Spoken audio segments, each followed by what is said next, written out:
চণ্ডীতলা গ্রামীণ হাসপাতালে পর্যাপ্ত যে চিকিৎসক, নার্স এবং অন্যান্য মেডিকেল যারা স্টাফ রয়েছে তাদের পরিমাণ বাড়াতে হবে। পাশাপাশি চণ্ডীতলা গ্রামীণ হাসপাতালে শল্য চিকিৎসা যেটা রয়েছে সেই শল্য চিকিৎসা স্টার্ট করতে হবে। একই সাথে হাসপাতাল এলাকা চত্বর সেটা পরিষ্কার পরিচ্ছন্ন রাখতে হবে এবং পেশেন্ট পার্টি যারা পেশেন্ট দেখতে আসে তাদের কিন্তু থাকার একটা সচেতনতার জন্য কিন্তু একটা সুরক্ষার ব্যবস্থা করতে হবে এবং অবিলম্বে পুলিশ যেন 24 আওয়ার্স এই হসপিটাল চত্বরে একটা সুরক্ষার দায়িত্ব নেয়, এই বিষয়টিও দেখতে হবে। পাশাপাশি হাসপাতালের গ্রামীণ যে স্বাস্থ্যকেন্দ্রগুলি রয়েছে সেখানে কিন্তু ভ্যাকসিন থেকে শুরু করে যে অন্যান্য মেডিসিন রয়েছে সেগুলোর পরিমাণও কিন্তু বেশি বাড়াতে হবে এই পুরো বিষয়টি নিয়ে। এবং পাশাপাশি সব থেকে ইম্পর্টেন্ট যে জিনিস, আরজিকর মেডিকেল কলেজের হত্যাকাণ্ডের যে দোষী রয়েছে, যে দোষী এক বা একাধিক হোক না কেন তাদের অবিলম্বে গ্রেপ্তার করে এবং কঠোরতম শাস্তি তাদেরকে দিতে হবে এবং পুরো প্রক্রিয়াটি যত তাড়াতাড়ি সম্ভব তত তাড়াতাড়ি শেষ করতে হবে। এই পুরো বিষয়টিকে নিয়েই কিন্তু এসএফআই ডিওয়াইএফআই অর্থাৎ চণ্ডীতলা 2 লোকাল কমিটির উদ্যোগে কিন্তু তারা ডেপুটেশন জমা দিয়েছে চণ্ডীতলা গ্রামীণ হাসপাতালে। আমরা দেখতেই পাচ্ছি ডেপুটেশন তারা ইতিমধ্যে জমা দিয়ে দিয়েছে, অর্থাৎ আজকেই তারা ডেপুটেশন জমা দিয়েছে। তাদের সাথে কথা বলার চেষ্টা করবো এই পুরো বিষয়টি নিয়ে। তো ডেপুটেশনে আমাদের যে বিভিন্ন দাবি ছিল, যেমন চণ্ডীতলা হাসপাতালে যে চিকিৎসা ব্যবস্থা এবং চিকিৎসকের যে সংখ্যা এবং স্বাস্থ্যকর্মীর সংখ্যা এটা বাড়াতে হবে এবং হাসপাতালে যে চিকিৎসার যে গুণগত মান সেটাকেও বাড়াতে হবে, এইসব দাবি নিয়ে আমাদের ছিল।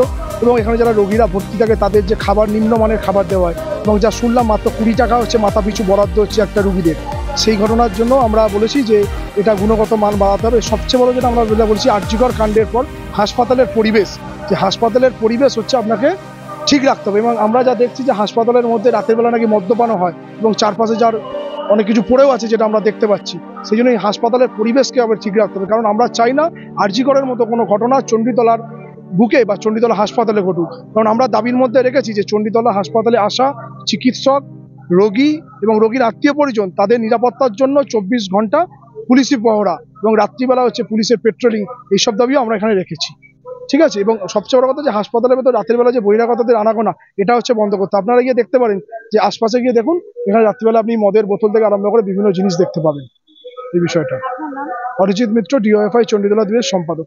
আজকে এসএফআই এবং ডিওএফআই চণ্ডীতলা 2 আঞ্চলিক কমিটির উদ্যোগে চণ্ডীতলা হাসপাতালে পরিষেবা উন্নত করার জন্য দাবি নিয়ে প্রায় 12 দফা দাবি নিয়ে আজকে ডেপুটেশন দেওয়া হলো। সারা রাজ্য জুড়ে আজকে তোলপাড় হচ্ছে এই স্বাস্থ্য দপ্তরের দুর্নীতি, স্বাস্থ্য দপ্তরের অরাজকতা এবং থ্রেট কালচার যে বিভিন্ন জায়গায় গড়ে উঠেছে, সেইটাও আমাদের এখানে বিভিন্ন রকমের একটা অস্থিরতা তৈরি হয়েছে চণ্ডীতলা হাসপাতালে। আমরা এখানে দেখতে পাচ্ছি বাইরের গাড়ি, টোটো, অটো এবং অ্যাম্বুলেন্স এরা আজকে অনেক ক্ষেত্রে রুগীদেরকে মিসগাইড করছে। সেটা আমরা বলেছি নিরাপত্তার প্রশ্ন। আমাদের এখানে অনেক মহিলাও রাত্রিবেলা রুগীর জন্য তাদের থাকতে হয়, তাদের যাতে নিরাপত্তা থাকে, আমাদের যারা চিকিৎসক, আমাদের নার্স, আমাদের রুগী সকলের নিরাপত্তার জন্য এখানে পুলিশ পাহারার কথা। আমাদের ডিওএফআই ইতিমধ্যে থানায় ডেপুটেশন দেওয়ার পর সেই পুলিশ নিয়োগ হয়েছে, রাত্রিবেলা 2 জন পুলিশ কর্মী তারা পাহারা দেন। আমরা বলেছি এখানে পেট্রোলিং দিতে হবে, আর পেট্রোলিং গাড়ি যা আছে সেই পেট্রোলিং দিতে হবে যাতে এখানে মদ্যপান পর্যন্ত হাসপাতাল চত্বরের মধ্যে ঘটে, সেটা যাতে না ঘটে। আমরা দাবি করেছি যে আমাদের চিকিৎসা পরিষেবা উন্নত করতে হবে। বিওএমএইচ বলেছেন যে আমার কিছু স্টাফের অসংকুলান আছে, আমাদের স্টাফ যথেষ্ট পরিমাণে নেই, চিকিৎসক যথেষ্ট পরিমাণে নেই, আমাদের গ্রুপ ডি স্টাফ যথেষ্ট পরিমাণে নেই। তার জন্য সঠিক পরিষেবা দিতে হাসপাতাল কর্তৃপক্ষের একটুখানি অসুবিধা হচ্ছে, সেটা যাতে আমরা গুরুত্ব দিয়ে যাতে বাড়ানো যায় তার জন্য আমরা জেলা প্রশাসনের কাছে আমরা অনুরোধ রেখেছি। আমরা বলেছি যে এখানে বিভিন্ন হাত ভাঙা পা ভাঙা রুগীরা আসে, কিন্তু রুরাল হসপিটালে সে ব্যবস্থা কোনো রকম কিছু নেই। সেটা যাতে ব্যবস্থা করা যায়, অর্থোপেডিক চিকিৎসা যাতে উন্নতি করা যায় বা ব্যবস্থা করা যায়।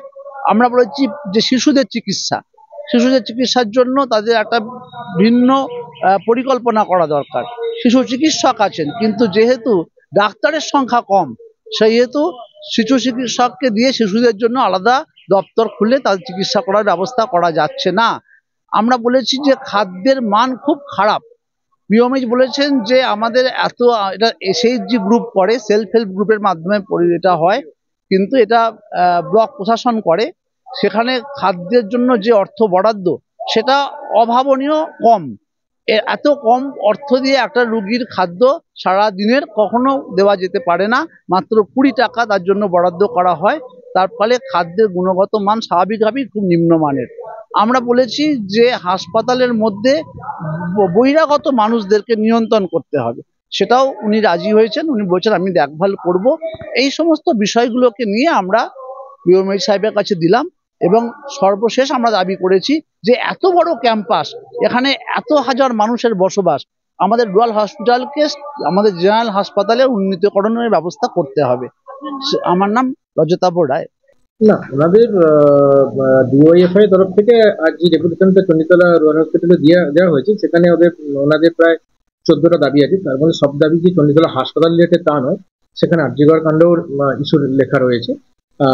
তাছাড়া কিছু আছে আমাদের সিকিউরিটি সার্ভিস, পুলিশ পার্সোনাল দিতে পারছে কি পারছে না, এই বিষয়গুলো রয়েছে।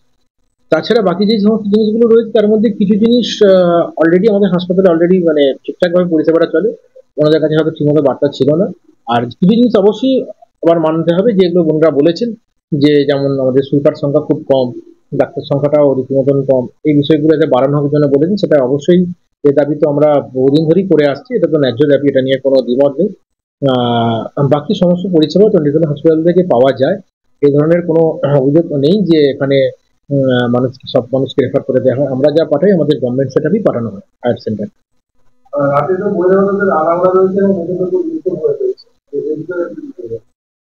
ক্যাম্পাসের মধ্যে যদি দেখুন, আমাদের দুটো গেট, মানে হসপিটাল বিল্ডিং এর মধ্যে কিছু নেই, ক্যাম্পাসের মধ্যে যদি বলে থাকে সেক্ষেত্রে আমার মনে হয় এটা বাইরের কোনো থেকে হয়তো ঢুকছে।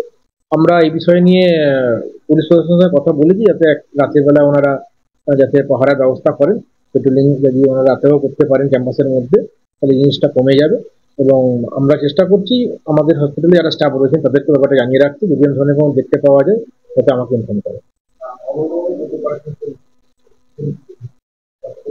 হ্যাঁ, টোটো পার্কিং অ্যাকচুয়ালি পার্কিং বলে কিছু নয়। ওনারা যেটা বলেন যে কিছু পেশেন্ট আমাদের কাছে আসছে যারা হসপিটালে হয়তো অসুস্থ মানুষ, সে টোটো করে আসছে, গেট এবং আমাদের এন্ট্রান্স গেট এবং হসপিটাল বিল্ডিং এর মধ্যে যে দূরত্ব, সেই জায়গাটার মধ্যে ওনারা পেশেন্টটাকে নামানোর জন্য ভেতর দিকে যান এবং কোনো একটা জায়গাতে ওয়েট করান। আমি তাদেরকে বলেছি যে হসপিটালে এমন কোনো জায়গা রাখা যাবে না যেটা মানুষের সমস্যা সৃষ্টি করে, আপনারা হসপিটালে বাইরে রাখুন। তার মধ্যে কিছুজন থাকছে আমি লক্ষ্য করেছি, আগামী টাইম আমরা বলবো যাতে ক্যাম্পাসের মধ্যে কোথাও পার্কিং যাতে না হয়।